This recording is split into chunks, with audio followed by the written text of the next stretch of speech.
Shalom, giving all praise to Yahweh Shemel Shai by Shem Rakah Kodash. Shalom to the 144,000 and the rest of the elect out there. Shalom to you all. Anyway, this is going to be a response to, so I'll entitle it The Christians Can't See Deuteronomy 28, Not Spiritual, Trusting in Profitless Scholars. So anyway, I was watching this video earlier, actually at about 3 in the morning or so, 2 in the morning, whatever. So you got this knucklehead right here, one of those bugged out, crazy, wacky, tacky Christians. So it says debunking the black Hebrew Israelites. And we keep saying we're Israelites, we're not black Hebrew Israelites, we're Israelites, as opposed to the white Hebrew Israelites. Part 2, the transatlantic slave trade was not a fulfillment of Deuteronomy. Well, I'm going to show you that you're dummy, you're a moron. And I'm not going to make this long. I'm going to make this a short one. I would let him speak, but I'm not going to. You can watch the video, so you don't say, well, Tahar, why don't you let him? You can watch this video. Just go to Holy Bible Defenders. And this is the latest video that was put up 8 hours ago, so you can't miss it. So the topic is centered around Deuteronomy 28:68. So you know what well, this is what I did. This is what I put together. So we all know Deuteronomy 28:68, right? By heart. Going to Egypt in the ships. Matter of fact, I'm going to have to go to that. First, let me go to this. And by the way, we walked into Egypt. We caravanned in Egypt. We didn't take planes. We didn't take ships. You can take a ship or boats, but you can also, go on dry land. And what's happening now with this Israel declaring war on the Palestinians, but they call it the Hamas, but their war is against the Palestinians. They're genociding the Palestinian people. The count is what? I'll look at that in a minute. The count is well over 10,000 Palestinian men, women, and children have been slaughtered. This is a genocide. And they claim they got one leader of the Hamas. So this is genocide, man. If let's say Iran dropped missiles on that whole land known as Israel and killed so many millions of people in the name of getting one man or a couple of men, that's a war crime. So this is a war crime on the side of Israel, but you're going to have crimes on the side of Hamas as well. The act, when you go to war and you do things outside of the rules of the rules of war, which is the Geneva Convention, which goes back to the Geneva Convention. The thing is, you don't kill civilians, you don't hit hospitals, you don't hit, ambulances, things of that nature. Refugee camps, because they're civilians. You can't say, oh, well, there was a terrorist in the hospital, so I blew up the whole hospital. I know I killed 5,000 people, but that's collateral, and they speak about it as collateral damage. That's why, man, these people, they're going to be taken out. The land currently known as Palestine and the Babylon the Great, which is the U.S. There's going to be people that are going to be happy about it, and there's going to be people that's going to be sad about it. And there was a scripture I went to where they said they sang at the fall of Babylon. I read the scripture. I don't remember where I put the scripture. I'm not going to look for it. But anyway, if I find it, I'll put it in the chat. So let's read this here. This is from the New King James Version.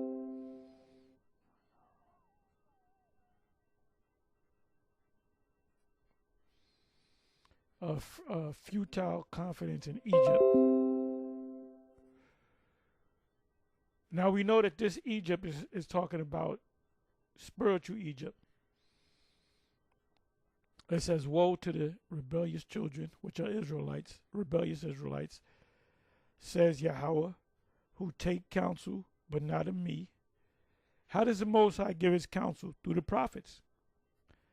And who devise plans, but not of my spirit, that they may add sin to sin. So you do your own thing and you don't follow the plans of the Most High, you're adding sin to sin. It says, who walk to go down, who walk.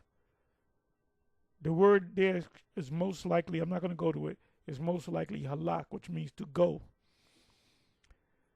Who walk to go down to Egypt and have not asked my advice to strengthen himself in the strength of Pharaoh, the modern Pharaoh, and to trust in the shadow of Egypt, the modern Egypt. Therefore, that's why a lot of you are going to take that charagma, because you trust in the shadow of Egypt. Therefore, the strength of Pharaoh shall be to your shame, and the trust in the shadow of Egypt, Babylon, shall be your humiliation. So when Isaiah received this prophecy, he was thinking about Egypt. Y'all shouldn't go down to Egypt. But what it really meant was the new Egypt. This is for us today. Romans 15, I believe that's 4 or 5. The things that are written aforetime are for our learning. That we, through comfort of the scriptures, might have hope, or something to that effect. Merely paraphrasing.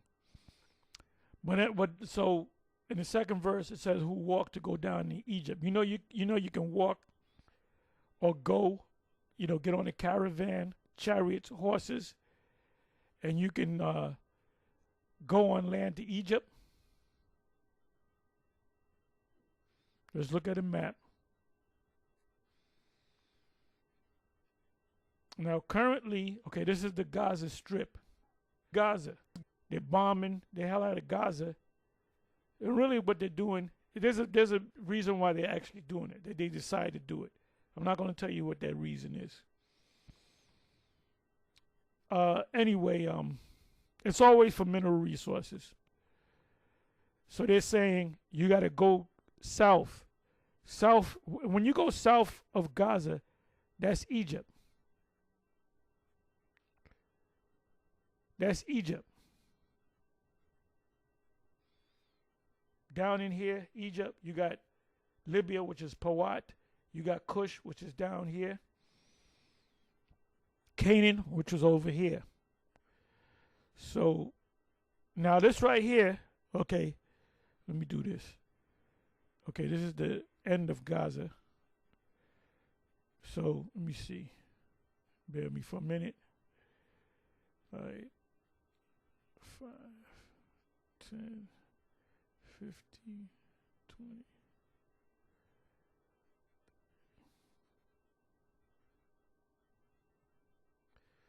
20. So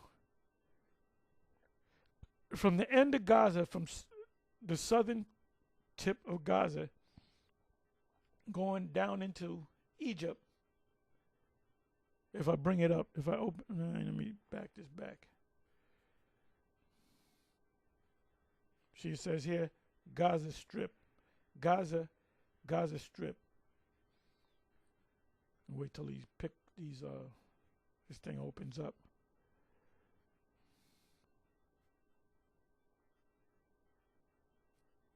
Okay, just open up on me. So you can see that this is Egypt. Goshen will be down around about here. Suez, that's the Gulf of Suez, and that's the Gulf of Akbar. So here's Gaza, south of Gaza. To get into Egypt, you're talking about by car, it'll take you an hour or less. So you got these clowns like Vocab saying, well, that was Josephus. That was the fulfillment of the Israelites being carried into Egypt in ships. You can go on the ship, but why would you? Why would you be stupid enough to go on the ship? You don't have to go on the ship. All this here is dry. This is water. That's water. This is water. Okay? This is the Mediterranean. This is Jerusalem. They're on land. They get on ships. Then they go, whoop. No. The Palestinian people in Gaza, that live in Gaza, the reason why they're saying they're going into Egypt is because that's south of Gaza. And a lot of them are walking, a lot of them are driving. Some, if they can afford it, take a plane. But why would you need a plane? From Gaza into Egypt, the beginnings of Egypt,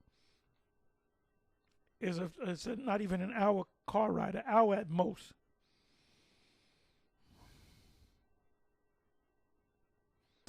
So now I'm going to show you something. Josephus, I put in Josephus, Jews went to Egypt as slaves. And by the way, this is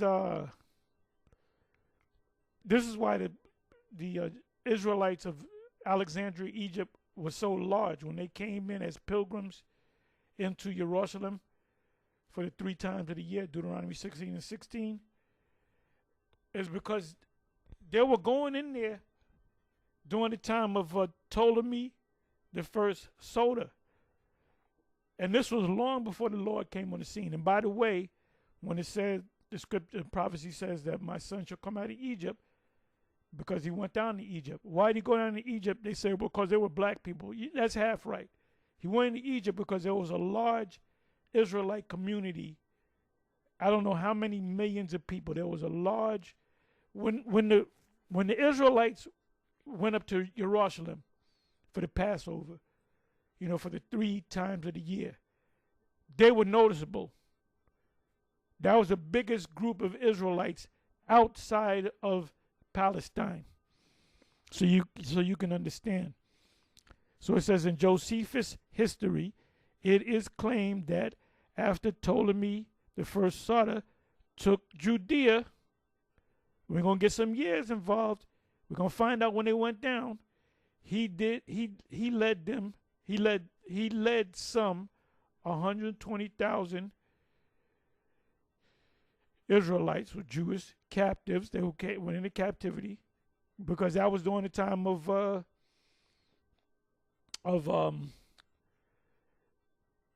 Alexander. But this came beyond. This came after Alexander had died, had got sick and died. It says so they had power. So the 4 that came out of Alexander, right? The 4 generals that came out of the 4 principal ones. There was a 5th. There was an Antigonus. There was another. But the 4 main ones was Seleucus, Ptolemy, Lasamachus, and Cassandra. And it was the Ptolemy that took Egypt. So they had taken Israelites and enslaved them, right? Now check this out. It says 120,000 Israelite captives to Egypt from the areas of Judea, Jerusalem, Samaria, and Mount Gerizim. with them many other Jews attracted by the fertile soil, because we're husbandmen, we're farmers. That's in our blood. That this part of Egypt is fertile. You had fertile parts of Egypt, and you had deserts in Egypt. It says by the fertile soil and Ptolemy's liberality, immigrated there of their own accord. So a lot of them were put in slavery, but a lot of them went because they wanted to go. All right?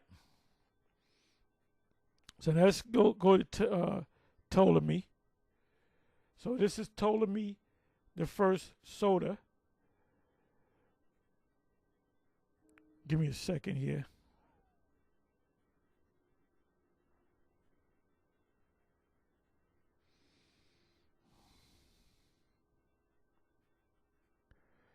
So he was born during the time period of Alexander. And he came up with Alexander. If you go into the history, here it goes. Ptolemy Soter, or the first king of that dynasty, Macedonian king of Egypt. It said Ptolemy the first Soter, Macedonian. Where did Philip came out? He was known. His name was Philip of Macedonia, right? General of Alexander the Greek. So he was one of the four. When you go to Daniel chapter 7, the four wings or the four heads or whatever. It depends on where you go. If you go to, matter of fact, we'll go through it. We'll go through it, all right? Alexander the Great, who, by the way, Alexander was kissing our asses. You know, he fed us, and we were the only nation that didn't have to pay taxes. Who became, because he had visions of the greatness of Israel. That's a whole nother topic. So now let me come right here. So he was a young man coming up with a young man, Alexander, with the other three. And scholars will tell you that. Oh, you just making it up. Look, this is coming from Wikipedia. I can go to the Bible Hub too. Here's some more. It says Ptolemy Soter was a Macedonian Greek general, historian, and successor. He was a historian, so he studied, and successor of Alexander the Great, who went on to found the Ptolemaic kingdom, centered in Egypt and led by the Ptolemaic dynasty from 305 BC to 30 BC.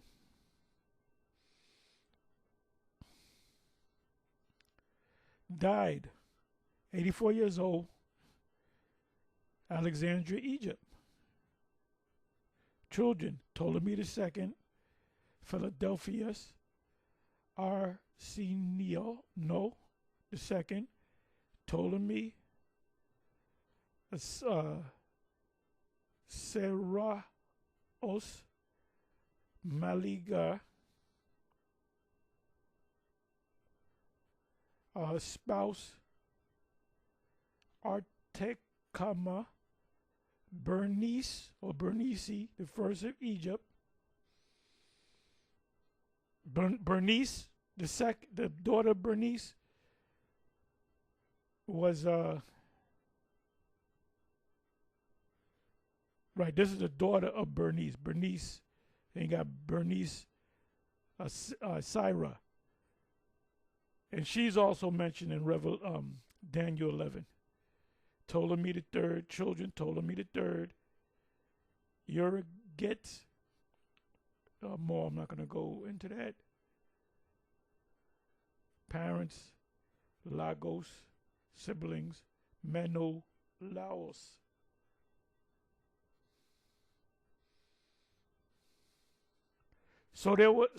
According to the history, there was about 120,000 that was led into slavery, but there was a lot of Israelites that were free, and they liked the land. That's why they stayed there. That's why they stayed in that community. They got freed. Some of them were in captivity. So how do you think they got down there? The 120,000. They could have got there by ships, but they didn't have to get there by ships.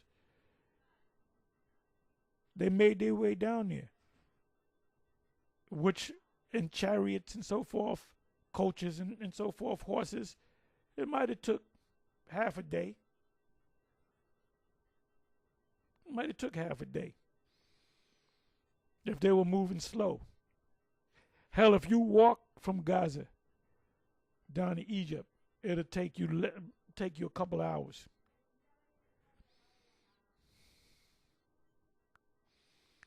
So let me see here.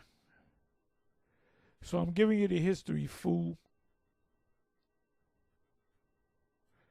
So this clown doesn't know it's. That's why we don't like talking to Christians, man. Hey, when Vocab Malone rolled up with his Motley crew, we didn't want to talk to that guy. Then we started talking because he kept bugging us. But bottom line is, Vocab Malone needs us. We don't need him. Okay? Vocab Malone needs us. We don't need him at all.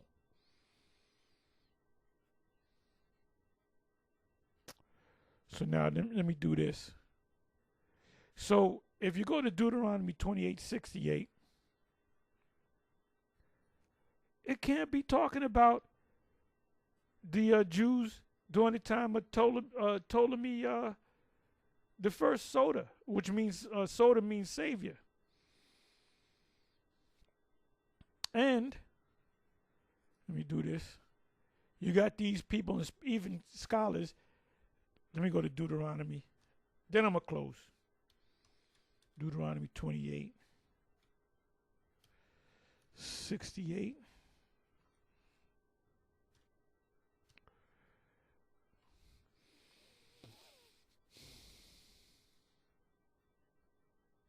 In the King James. And Yahweh shall bring thee into Egypt again with ships, by the way whereof I spake unto you, thou shalt not see it no more again. What way was that talking about? It's talking about the wilderness. In other words, you're going to go back into Egypt, but you're not going to go back into the wilderness. Because where was he talking to him? Deuteronomy 20 was the 5 books of Moses, right? So this was the Most High talking through Moses. Moses had scribes, and he said, by the way that you are, this is where he said it. He said, you're going to go into Egypt again. So they were thinking, and by the way, they walked. A lot of them walked. Some of them had horses. Some of them had chariots, right? But they walk. And Goshen is not mentioned here. Goshen would be somewhere around here.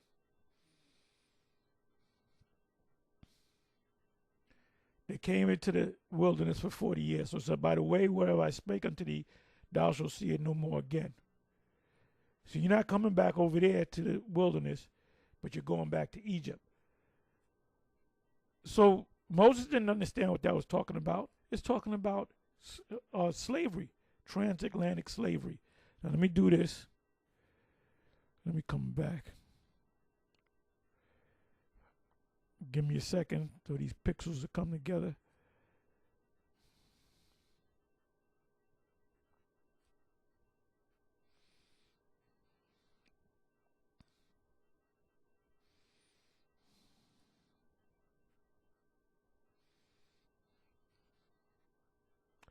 Okay, now, bear with me for a minute. Okay, so we're going to use our starting point. Where Where's Spain? Okay, you got Portugal, you got Spain, you got London, England, France. So this was the whole triangular trade, which included slaves.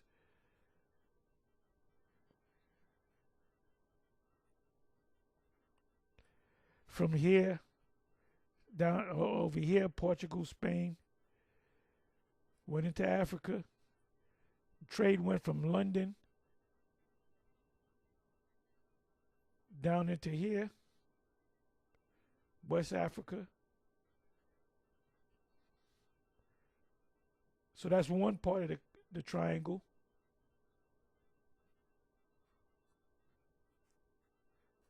This is the, bear me for a minute.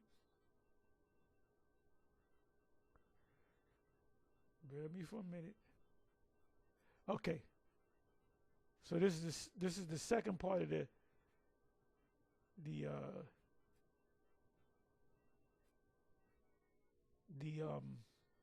trade, because they didn't just trade slaves. It was a triangular trade, which included slaves, human cargo.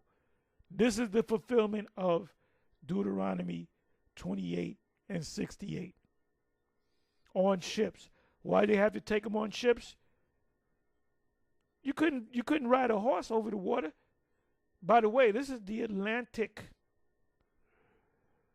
This is the Atlantic. So any knucklehead that tells you, oh, that's talking about Josephus, what he said about no, it's talking about this triangular trade or triangular slave trade.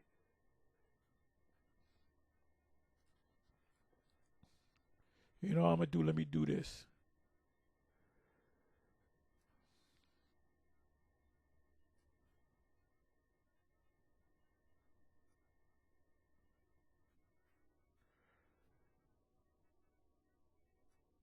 The triangular slave trade.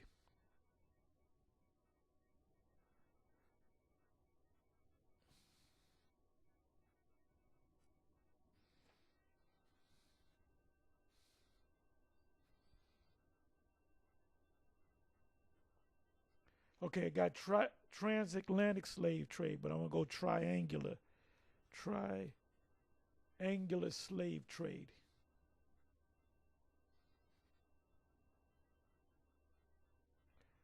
The Atlantic slave trade used a system of three-way transatlantic, meaning they went through the Atlantic, exchange, known historically as the triangular trade. I'm going to look up the word triangular trade, which operated between Europe, Africa, into the Americas, of course. Now let me deal with this word. Let me take out the word slave. Deuteronomy 28 and 68 was fulfilled when during the transatlantic slave trade. So now we're going to look up the word triangular trade. There it is. So you got to be a moron not to see it. A multilateral system of trading in which a country pays for its imports from one country by its exports to another country. Used to refer to the trade in the 18th and 19th centuries, the 17 and 1800s, that involved shipping goods from Britain to West Africa to exchange for slaves. The Israelite, the Judah, Benjamin, and Levi, they came over from West Africa. These slaves, Israelites, being shipped to the West Indies in exchange for sugar, rum, and other commodities, which were in turn shipped back to Britain. So from here, you got London. They went out into Africa. They dropped off supplies to the Africans to trade, which were Israelites, and sold other Israelites to trade for slaves, right? Then they went to the Americas, and they made money off of the slaves, and they got commodities and so forth, and they shipped. They didn't bring slaves back. They dropped them off. Then they brought other commodities, rum or whatever, back to. So they were making money three ways. So we were just commodity. That's all we were. Here it is. It says triangular trade, or triangular trade is trade between three ports of or regions. Triangular trade usually involves when a region has export meaning you're taking from one country and you're giving it to the another. Chinese export their goods to us, which makes us importers. We import the stuff. Commodities, we were a commodity, like gold or silver or pork bellies, that are not required in the region from which its major imports come. It has been used to offset trade imbalances between different regions. London was a region. Europe was a region, rather. West Africa was a region, and America was the Americas was a region, and we were the commodity. And for you Negroes that still follow that Christianity stuff and follow vocab, fuck you, motherfuckers. You brothers, I really don't hate this guy, but man, fuck these niggas. You know, I hate them.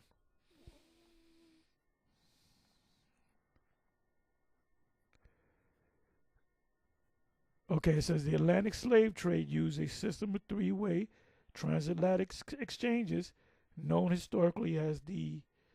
When we hit to the point. Okay, it says why they go to Africa? To drop off goods to Africa and to pick up goods to be exported to America to sell as slaves. It says European goods to West Africa to buy slaves. So they purchased the slaves from other Israelites. And they were working with the Arabs as well. So all you monkey-minded Negroes that follow Islam, you don't know what's going on either. And the Most High is going to destroy you too. For sale for what? West Africa goods, manufactured European goods to West Africa to buy slaves for sale in the Americas. Where ships, Deuteronomy 28 and 68, ship holds were filled with American commodities. We were one of the commodities for Europe. This trade volume was primarily with South America, but a classic example. And you know what? What made America rich? It was South America. It was the southern part of America that made the other colonies or the other states rich. And the Emancipation Proclamation was Lincoln taking this to punish the southern states. He took them down, defeated them in the Civil War, and he took their slaves. He said, okay, we got your slaves, but we're going to tell them that they're emancipated, which emancipated means to hand over.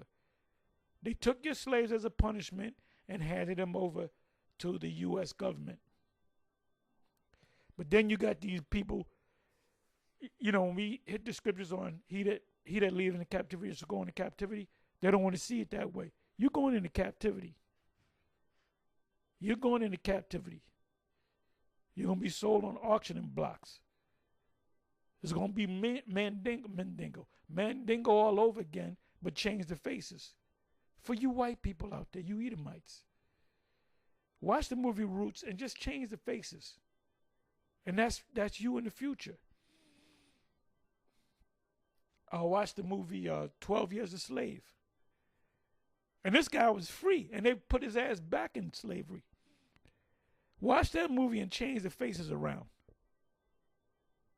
That's you. That's your future.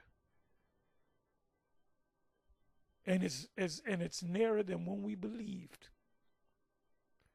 For our salvation is nearer than when we believed. So it's coming. Anyway, with that, I'm going to say shalom.